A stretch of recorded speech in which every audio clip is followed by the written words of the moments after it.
সব ভিউয়ার্সরা যখন পাগল হয়ে যাচ্ছে তামিম রোহানের মিল দেখতে চায়, তার সঙ্গে 3টে বাচ্চা, সোনামা, রানিমা, ছোট তামিম, 3টেকে একসাথে 3টে পাপার কোলে দেখতে চায়। যখন উত্তাল তখন এরা একটার পর একটা মানে ভিডিও আসছে, কিন্তু ওদের এই মিলনের ভিডিওটা আসছে না।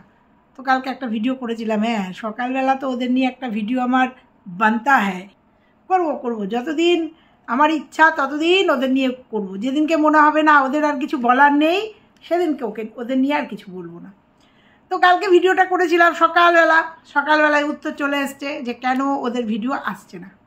আমি খুব মানে শাহরুখকে বলেছি কেন বলে ভিডিও কেন দিতে পারলে না। তো শাহরুখই উত্তর দিয়ে দিয়েছে আমাকে যে কেন ভিডিও আসছে না। তো শুনে সত্যি কথাই খারাপ লাগলো। বলবো তোমাদের যে ওদের ভিডিও কেন আসছে না আর কবে আসবে। আশা করা যায় আজকালের মধ্যেই আসবে, তবুও বলতে পারছি না এখন, কারণ কালকে করা ভিডিও নিয়ে গতকালকেই আমাকে এমজি লম্বা চওড়া একটা কমেন্ট করেছে, সেটাও তোমাদের জানাবো। তোমাদের জানার অধিকার আছে, কারণ যেহেতু ওদের নিয়ে আমি ভিডিও করি। তো কালকে শাহরুখ একটা ভিডিও দেখলাম, রোহানের একটা ভিডিও দেখলাম। রোহান আর লিসান একটা গরিব বাড়িতে গেছে, দিদিমার নাতি থাকে, খুব অসহায়, ভিক্ষা করে খায়। খুব খারাপ লাগছিল দেখে, শুনছিলাম যখন খায়নি খুব খারাপ লাগছিল। সত্যি কথায় লিসান, রোহান, তোমরা এই যে এই কাজগুলো করছো না, 6000 টাকা দিয়ে এসছে, সত্যি খুব ভালো লাগছিল।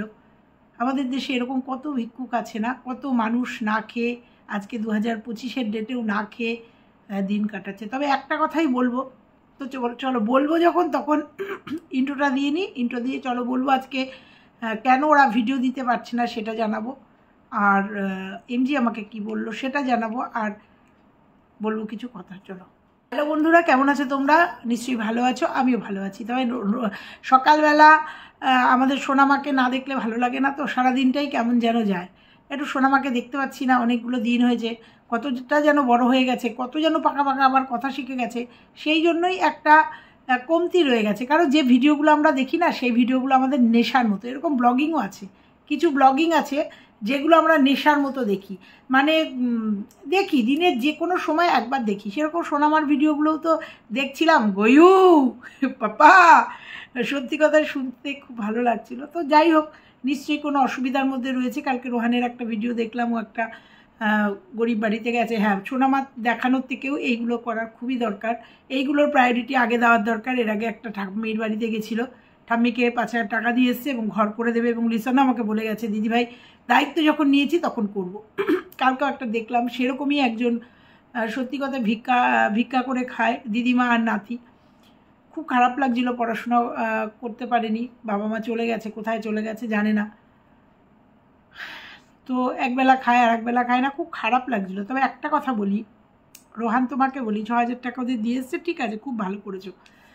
একটা কথা বলি, দিদিমার কথা বলবো না, কিন্তু যে ছেলেটা পড়াশোনা তো করেনি, একটা বাচ্চা ছেলেই বলবো, কি বলি বলো তো, এখন তো বলতেও পারি না যে ছেলেটাকে কোনো কাজে দিয়ে দিতে বা কোনো হাতের কাজ শিখতে।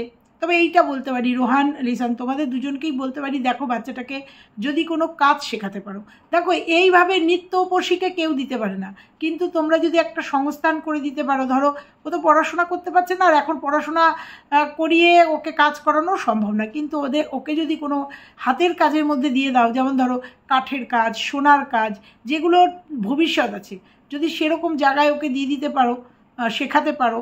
তাছাড়া আরও অনেক কাজ আছে, আমি এই মুহূর্তে মনে পড়ছে না, কিন্তু ছেলেটিকে দেখে আমার মনে হলো বেশ মানে ভালো ছেলেটা, মানে জুয়েল ছেলেটা। তো ওকে যদি কোনো এরকম জায়গায় দিয়ে দিতে পারো, কোনো কাজ শেখানোর জায়গায় দিয়ে দিতে পারো, আজ না হলেও 2-3 বছর বাদে ও কিন্তু একটা আর্নিং শিখবে। আর এই 2-3 বছর ও দিদিমা যেভাবে ভিক্ষা করে বা তোমরা যেভাবে হেল্প করছো, বা বার্ধক্য ভাতা, বিধবা ভাতা, সেগুলো যদি করিয়ে দিতে পারো, সেই করে কোনো রকমের তালিবালি দিয়ে এতদিন যখন গেছে, আরও 2-3 বছর চলে গেলে ছেলেটার যদি একটা শিখে একটা জায়গায় আসতে পারে, তাহলে আমার মনে হয় তারপরে নিজে একটা, মোট কথা ছেলেটার একটা ভবিষ্যৎ হবে। কারণ এইভাবে ভিক্ষা করে আর এইভাবে তোমরা সাহায্য করে একটা ছেলের ভবিষ্যৎ হতে পারে না। দেখো, আমার মনে হলো ছেলেটাকে দেখে, তাই তোমাদের বললাম। যদি পারো ছেলেটাকে কোনো মানে হাতের কাজে করে দাও, ঢুকিয়ে দাও, তাতে ছেলেটাও একটা কাজের মধ্যে থাকবে।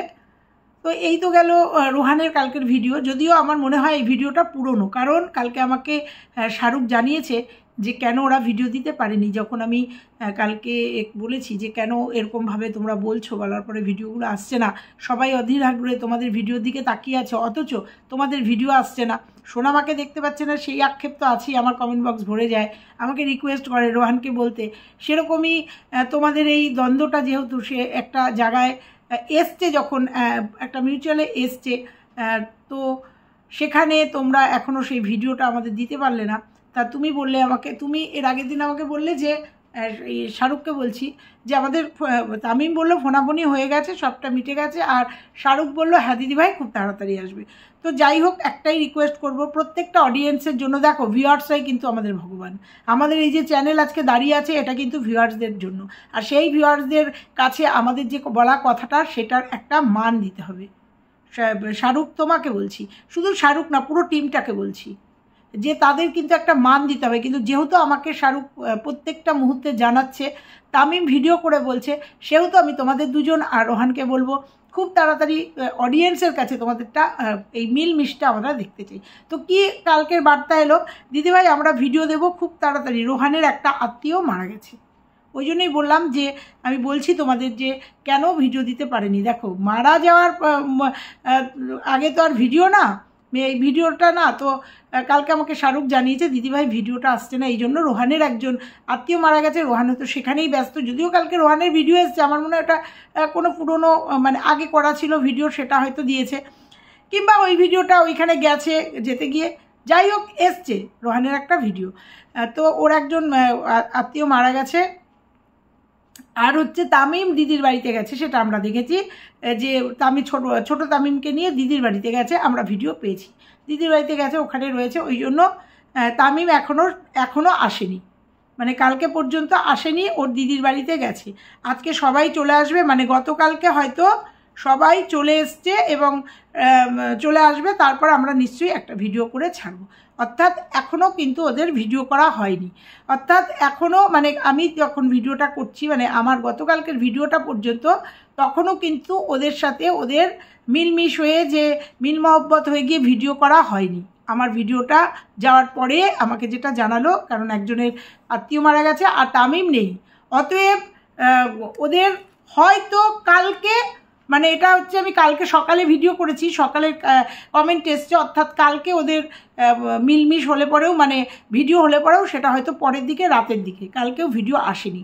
আজকে আশা করা যায় ওদের একটা ভিডিও হবে, কারণ এখনও কিন্তু মানে পয়েন্ট টু বি নোটেড, এখনও কিন্তু ওদের মুখোমুখি সামনাসামনি দেখা হয়নি, ফোনাফোনি হয়েছে, কথা হয়েছে, কিন্তু সামনাসামনি কিন্তু ওদের গলা জড়িয়ে ধরাধরি হয়নি। মানে আমি যখন ভিডিওটা করেছি তারপরের কথা বলছি, আজকের ডেটে এখন হয়তো আমরা সেই ভিডিও আজকে পাবো, অর্থাৎ হয়তো কালকে সেই মিল মহব্বতটা হয়ে গেছে, কারণ তামিম বাড়িতে নেই, আর রোহানের একজন আত্মীয় মারা গেছে। বোঝাতে পারলাম? তো যাই হোক, এইটা হচ্ছে দেখো যেভাবে আমাদের বলছে আমরা সেভাবেই তো বিশ্বাস করি। এইবার বলবো, কালকে আমাকে এমজিকে নিয়ে কটা কথা বলেছিলাম কালকে, যে দেখো আমি আবারও বলছি, তোমরা আমার সবাই স্নেহের পাত্র, আমার কাছে কেউ বেশি কেউ কম না। যার যখন যেটা আমার চোখে ভুল লাগবে আমি সেটা তখন তাকে বলবো এবং শুধরে দেওয়ার চেষ্টা করব।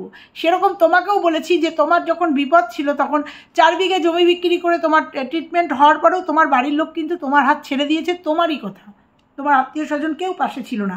তখন এই বন্ধুরা তোমার পাশে দাঁড়িয়ে তোমার একটা ট্রিটমেন্টের ব্যবস্থা করেছে। তারপরে কি হয়েছে জানার দরকার নেই, তোমাকে সুস্থ করে পৌঁছে দেওয়া পর্যন্ত, তামিমের বাড়ি পর্যন্ত আমরা কিন্তু ভিডিও পেয়েছি। আমি সেখানে দাঁড়িয়ে বলেছি সব ভুলে যাও।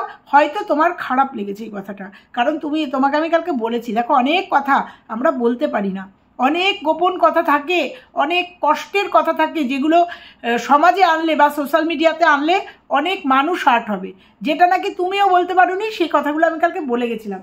তো আমার মনে হয় এমজি আমাকে আমার কথাগুলোকে খারাপ মানে করেছে বা কষ্ট পেয়েছে। তো আবার তোমাকে বোঝাচ্ছি, ও আমাকে কালকে একটা বড় কমেন্ট করেছে, সেই কমেন্টের উত্তরের মাধ্যমেই তোমাকে আমি বলে দেবো যা বলার। আমাকে নিয়ে আপনারা অনেক মন্তব্য করেছেন, এটাতে আমি কিছু মনে করিনি, মনে করার মতো মন্তব্য করিনি। তো তুমি কিছু মনে করবে? কোনো মন্তব্য আমি করিনি, কারণ তুমি যেগুলো বলেছো আমি সেগুলো থেকেই ভিডিও করেছি। জাস্ট তোমাকে বোঝানোর জন্য ভিডিওটা করেছি।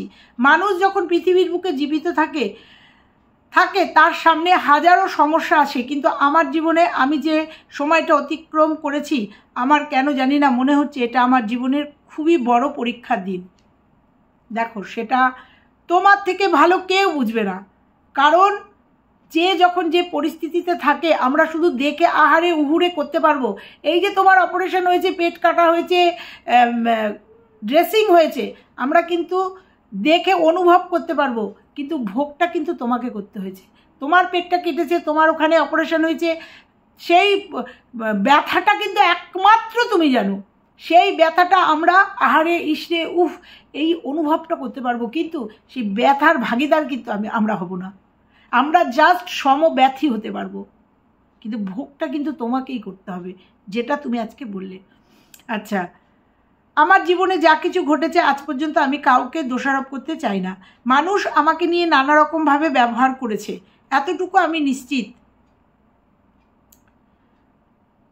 আচ্ছা, ছোট্ট থেকে আমার মা আমাকে বলতো, জীবনে চলার পথে তোমার কষ্টের সময় কেউ থাকুক বা না থাকুক, তোমার সৃষ্টিকর্তা তোমার পাশে থাকবে। একদম তাই, এই হচ্ছে মা, গর্ভধারিণী মা, এইটা হচ্ছে আসল কথা। তোমার পাশে কেউ থাকুক চাই না থাকুক, ভগবান তোমার সাথে আছে, এটুকু তুমি মনে করবে। তোমার মা যেটা বলেছেন একদমই তাই। তোমাকে যে ব্যবহার করুক বা যে ব্যবহার না করুক, সে তোমার কাছের মানুষ জন্যই তো হয়তো ব্যবহার করেছে, তার বিচার ভগবান করবেন। বুঝতে পেরেছ? যদি তুমি ব্যবহৃত হও কারোর ক্ষেত্রে। আচ্ছা আচ্ছা, সৃষ্টিকর্তা তোমার পাশে সবসময় থাকবে। আমার জীবনে আমার বন্ধু এবং আমার শত্রু যারা আছে, আমার এই পরিস্থিতির জন্য কাউকে আমি দোষারোপ করতে চাই না, এবং আমাদের সৃষ্টিকর্তা যেভাবে যেটা ভালো বোঝেন সেটাই আমাদের জন্য ভালো। মূল কথা, আর একটা ভিডিও আসবে যেটা আমার কেরিয়ারের লাস্ট ভিডিও। আপনারা অবশ্যই ভিডিও দেখবেন, অবশ্যই দেখব, কিন্তু একটা প্রশ্ন থাকবে, সেটা হচ্ছে তোমার জীবনের লাস্ট ভিডিও কেন ময়দান ছেড়ে চলে যাবে? কেন? আমার প্রশ্নটা এখানেই। নিজের সততা দিয়ে, নিজের ভালোবাসা দিয়ে এখানে টিকে থাকাটাই হচ্ছে মানুষের কাজ, এখানে টিকে থাকার লড়াই। কেন তুমি ভিডিও দেবে না? তোমার অডিয়েন্সের জন্য, তোমার ভিউয়ার্সদের জন্য এটা পেইনফুল, এটা কষ্টদায়ক। তাদের কথা তুমি ভাববে না? তোমাকে কে কষ্ট দিয়েছে, তোমাকে কে ব্যবহার করেছে, সেটার জন্য তুমি তোমার একটা তৈরি করা ময়দান ছেড়ে তুমি চলে যাবে? তারপর থেকে আমাকে আর অনলাইনে আপনারা দেখতে পাবেন না, খুব তাড়াতাড়ি আসতে চলেছে। না, এটা তুমি ঠিক করবে না, এইটা তুমি ঠিক করবে না। তুমি ভিডিও দাও না, তোমার কষ্টের লাইভ শেয়ার করো না। এই যে তোমার প্রতিনিয়ত এই যে তুমি বাড়িতে এসছো, একটা পোস্ট করেছো, তুমি বাড়িতে এসছো, বাড়িতে আসার পরে তোমার কিভাবে জীবন কাটছে, কিভাবে তুমি সুস্থ হয়ে যাচ্ছ, বসে বসে মনের কথা শেয়ার করো না। অসুবিধা কোথায়? মানুষ আমাকে নিয়ে নানা রকমভাবে ব্যবহার করেছে, এতটুকু আমি নিশ্চিত। ছোট্ট থেকে আমার মা আমাকে বলতো। আচ্ছা, ওই যে ওখান থেকে পড়ি, আমার কেরিয়ারের লাস্ট ভিডিও, আপনারা অবশ্যই ভিডিওটা দেখবেন। তারপর থেকে আমি আর অনলাইনে আপনারা দেখতে পাবেন না, এটা একদমই ঠিক নয়। ওইটাই আমি দুবার পড়ে নিলাম, মানে দুবার স্ক্রিনশটটা নিয়েছি। তো একটা কথাই বলবো, যে ব্যবহৃত হয়েছ বা তোমাকে ব্যবহার করেছে, আমি এই বিষয়ে আজ যাব না। তোমাকে আগের ভিডিওতে যা বোঝানোর বুঝিয়ে দিয়েছি। তবে একটা কথাই বলবো, ময়দান ছেড়ে বা তোমার কাছের, দেখো তোমারও তো ভালোবাসার ভিউয়ার্স আছে, 50 জন হোক আর 5000 হোক, আছে তো। সেই ভিউয়ার্সদের জন্য তোমাকে তোমার এইখানে স্ট্যান্ড পয়েন্ট থাকতে হবে।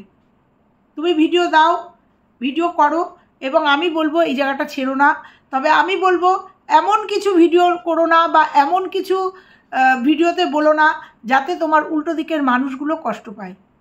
জানো তো, অনেক সময় অনেক সত্য বলা যায় না, কাছের মানুষকে হার্ট করা যায় না, অনেক কিছু হজম করতে হয় সমাজের বুকে বাঁচতে গেলে, ভালোভাবে চলতে গেলে, বন্ধুত্ব সংসার সবটাকে ম্যানেজ করতে গেলে, তাদের নিয়ে চলতে গেলে অনেক কিছু আমাদের হজম করতে হয়।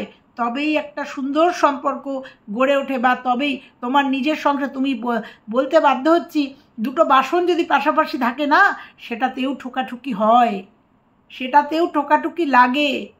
এইটুকু তোমাকে আজকে শুধু বলে গেলাম যে ভিডিও করো, তোমার বর্তমান পরিস্থিতি তুমি তোমার ভিউয়ার্সদের জানাও।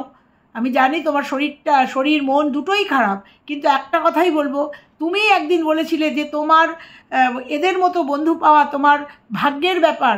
এদের মতো বন্ধু, এরা, তোমার ভিডিওটা কালকে আমি আবার দেখছিলাম, এই তামিমের বাড়িতে আসার পরে যে ভিডিওটা আপডেটটা দিচ্ছিলে, সেই ভিডিওটা আরেকবার দেখে নিও, আরেকবার দেখো, তাহলে সবটা মনে পড়ে যাবে। বুঝতে পেরেছো?